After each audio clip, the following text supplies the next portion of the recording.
I've been praying Psalm 121 a lot recently.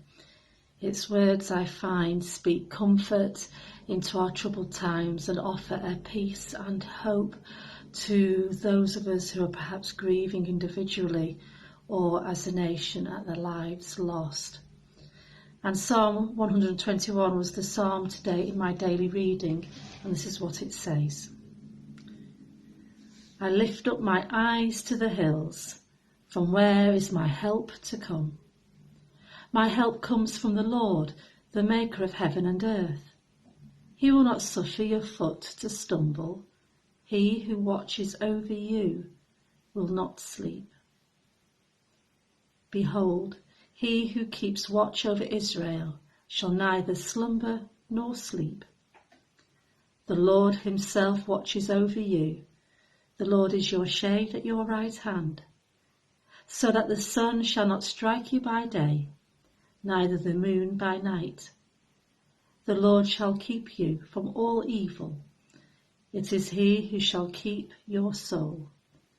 The Lord shall keep watch over your going out and your coming in, from this time forth forevermore. The psalmist asks a basic fundamental question. Where does my help come from? And he immediately answers his own question. It comes from the Lord who made heaven and earth. The psalmist acknowledges that in times where we maybe be feeling helpless, the Lord is there to bridge the gap, to fill in that void. And it's these times it is very easy to feel helpless, to feel that there is nothing we can do, or to feel that we should be doing more or we're not doing enough, to feel redundant, to feel we're not firing on all cylinders.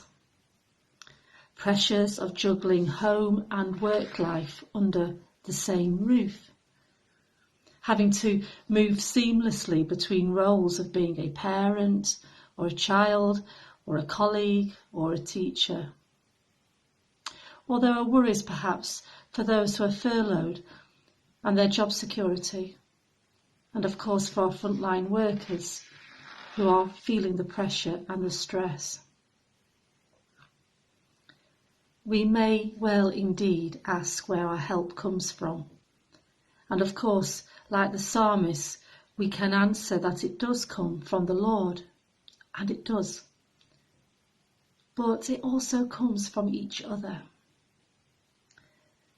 We see that in countless ways, either within our own communities or we see it on TV. Those ways, those deeds, those acts of kindness of people supporting one another. But sometimes we also need to perhaps reach out to others as well. To reach out when we're feeling overwhelmed by the pressures. We need to know that others will be there for us as we are for them. And to also know that it is the Lord who does watch over us. He does keep us safe in his hands, because we are his keepsake, his precious possession. And in his hands we are ever present. Amen.